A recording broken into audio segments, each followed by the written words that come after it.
Hey, what's up guys? John from Mongo Fishing. So time for another tournament video. Now if you're new to the channel, I put out tournament videos regardless if I do well or if I suck and zero.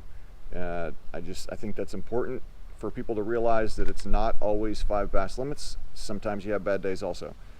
And that's what humbles you about this sport. This video is the 2021 ABA Ray Scott National Championship on Lake Chickamauga. Now, in order to qualify, you had to finish in the top 10, I believe, from the 2020 season. And then, you know, the championship was 2021 on Chick.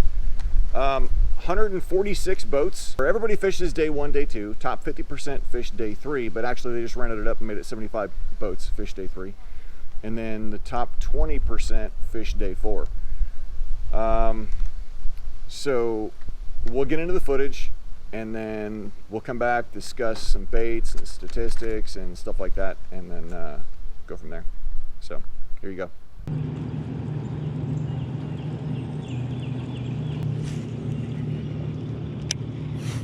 I wonder what's different today. It almost looks like the water's down, but if they've sucked the water down, maybe that would be the reason why the fish aren't sitting where they were. Johnny, is that water drawing out into the lake? Because it should be coming in. Is it going out? It looks like it's going out. That would definitely throw a monkey wrench in this game plan. Fish. He feels good. Oh. There you go, John. That gummit boy. Did he hit right there at the boat? No, he hit out a ways. Oh, did he? Yeah, I said fish. I guess you didn't hear me. I heard you say it one time. How many times you say it? I just said it once. Oh. You don't Hopefully he's a keeper. You don't got to marry that one. He's a keeper. I think I do. I think he's going to be a little short. Oh, no. You don't got to marry that one. See there, look at that. Okay, we are good to go. Bump it, Johnny. Yeah, you don't got to marry that one. And this morning, this took 36 minutes to catch that fish. How much? 36.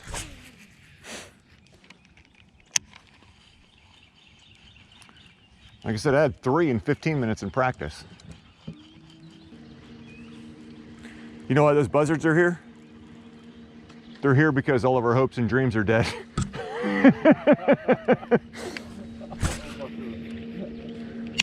Hey guys, so I had the camera off because I changed shirts or whatever, or took off my sweatshirt and forgot to turn it back on, and Johnny just caught a keeper, so we both have 1 fish each.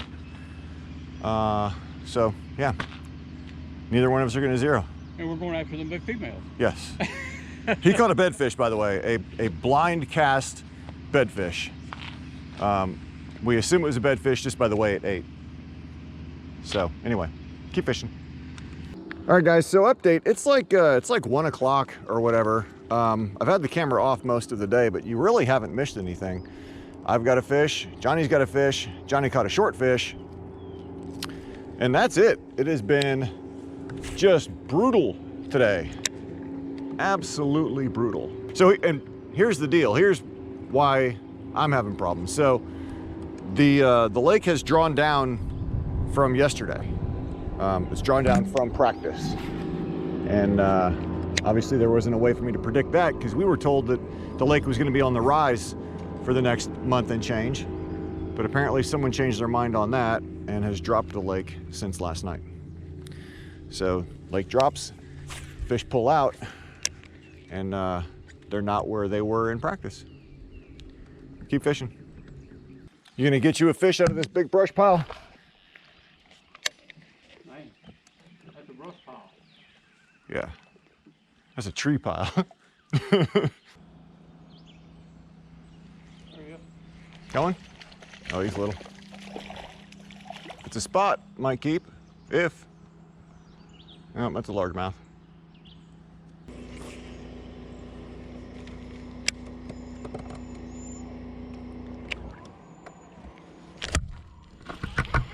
Yeah. Yep. He's off. What is it? He's off. That was a 3-pounder. I just watched him jump. That was a 3-pounder.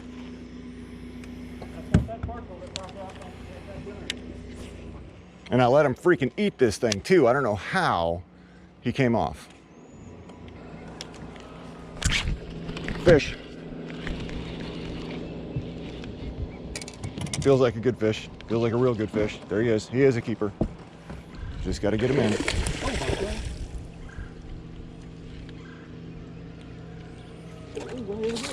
Stay down.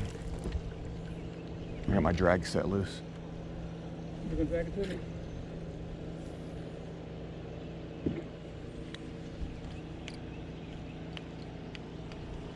I see you coming down there, but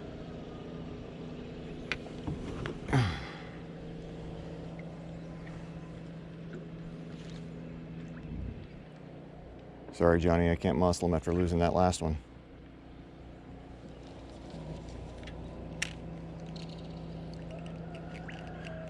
After losing that last one, I don't want to lose this one.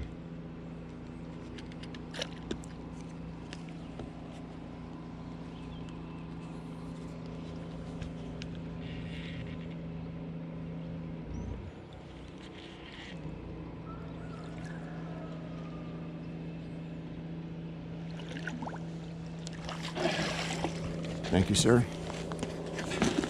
Thank you, Johnny. about to fall in. Bump it. There you go.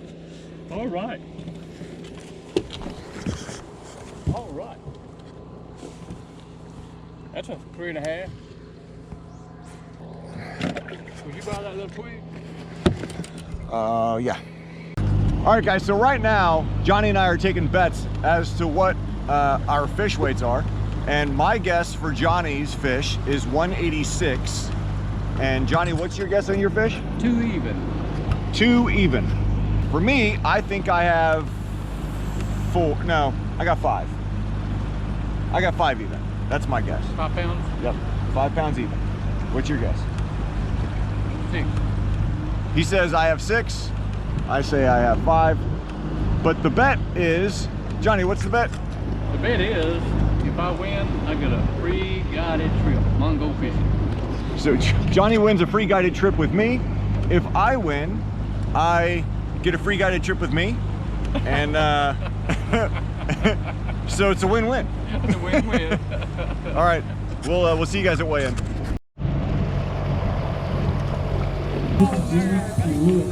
Boat 16. Gambling right there.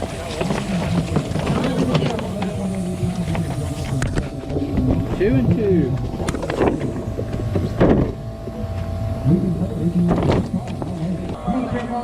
John Carroll from Canada, Arkansas. John, I got a question now.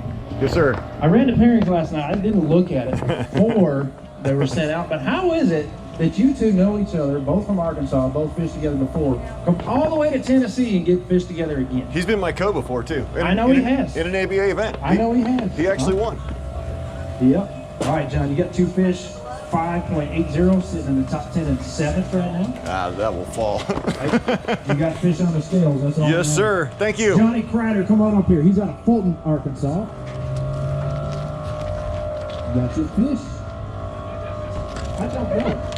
I didn't realize until I called your names this morning. I was like, wait a minute. Wait a minute. One fish for you, sir. It's a good one. 2 pounds even. Oh! 2 pounds even. We had a bet. I get a guided trip, Mungo fishing. Y'all had a side bet on it? We did. Oh, all right. All right, guys, so I had 580 and Johnny had exactly 2 pounds. So he was spot on. Anyway, we will see you at day 2. All right, guys, so today is day 2. I got my co-angler Ryan. Say what's up, Ryan. What's up?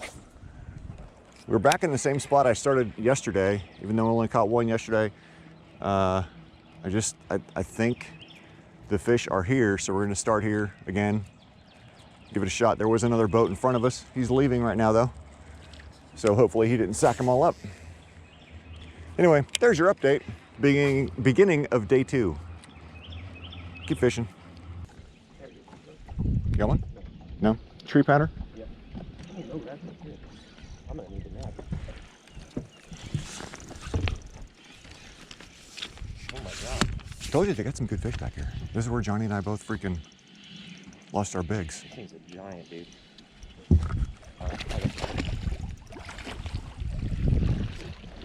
That's how you keep. It was a stick that made him. Yeah. Guys, so update. It is almost 9 o'clock.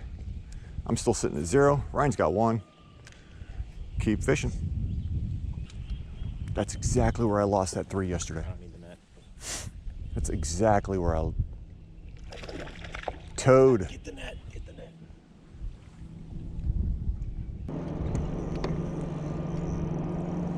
Got him? Need net? Oh, you choked. Where you at? That's fish number 2.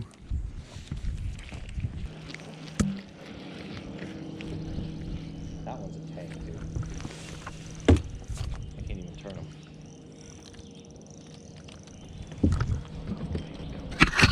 Guys, so apparently, I don't know if the camera's on or off.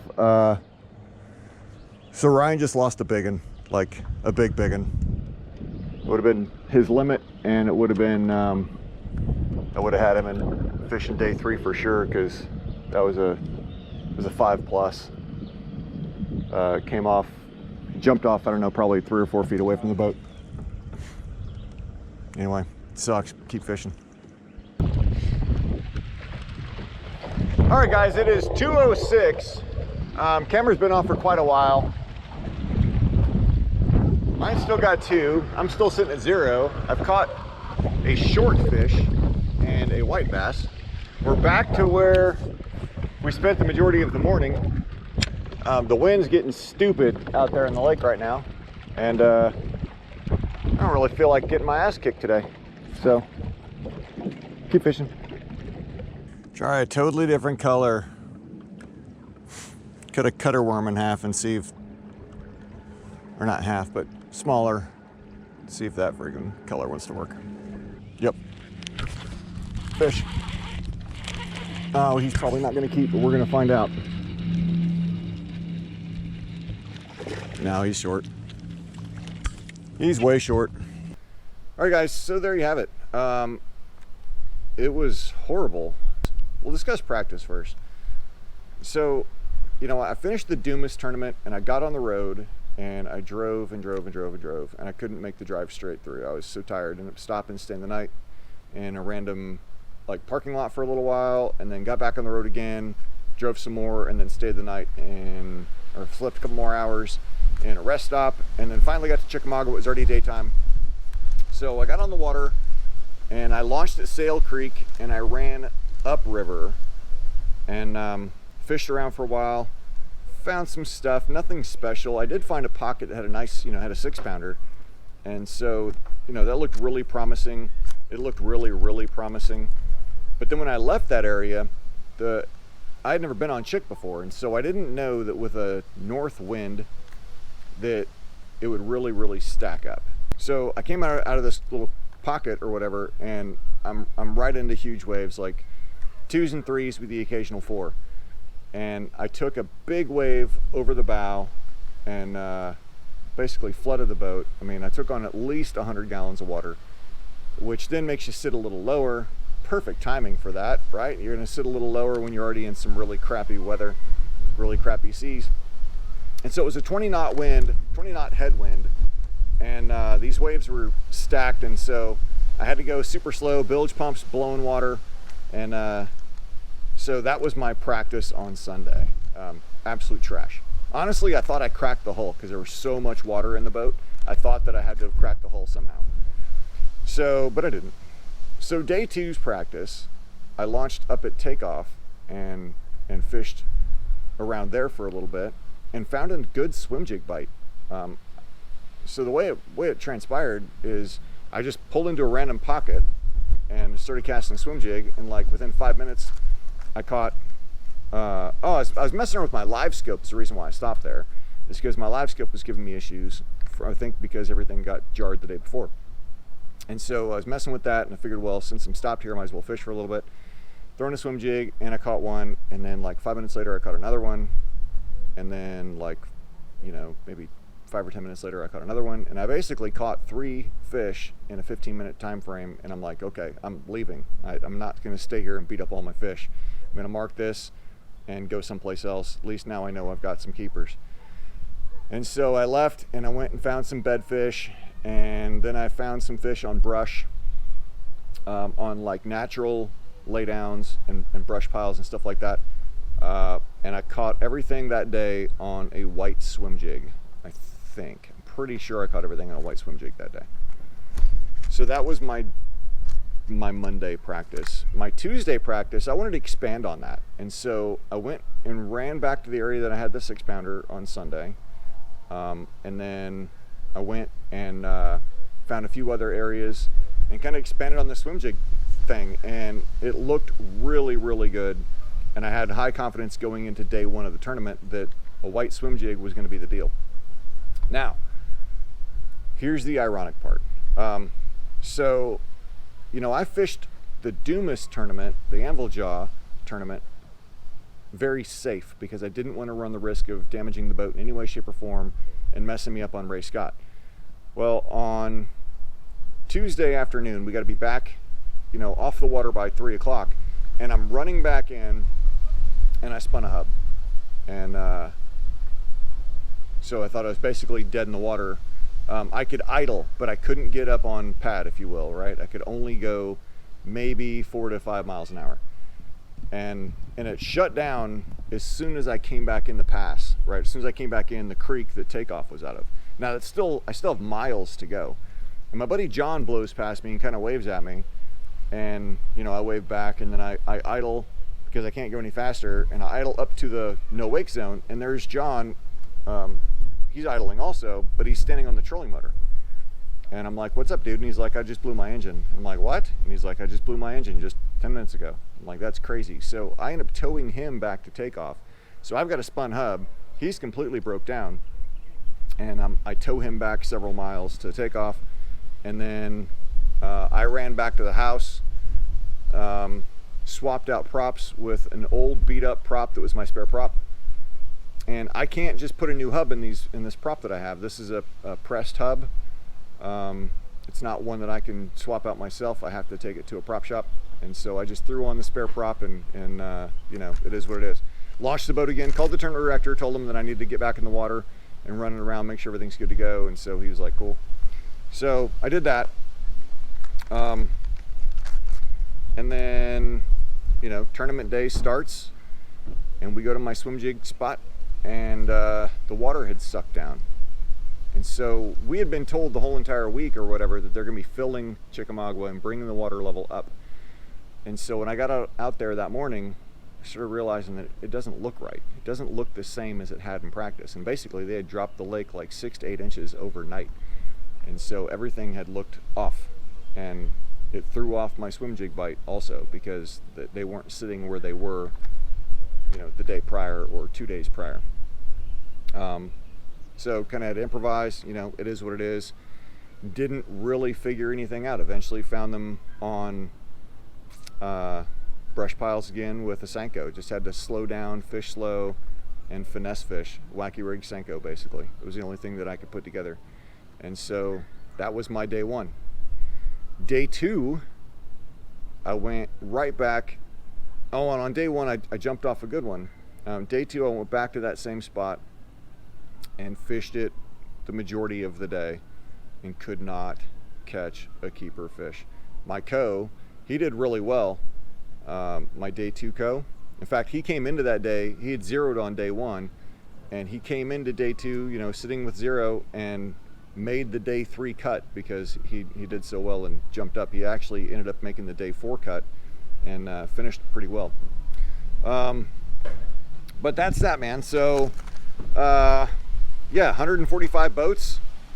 I ended up in 119th place because I zeroed on day 2. I had 5.80 pounds. To make the day 3 cut, you needed 15.5. Johnny, my day 1 co, finished in 81st place, and Ryan, my day 2 co, finished in 24th place. So I guess I took the top 25 of the fish on day 4. I thought it was top 20. But that's that, guys. So thank you very much for watching. If you're new to the channel, go and hit the subscribe button right down there, along with the bell notification button. If you enjoyed the video, please give it a thumbs up, drop a comment below, feel free to ask any questions. Again, guys, thank you very much for watching. As always, get out of the water, be safe, and go stick some lips.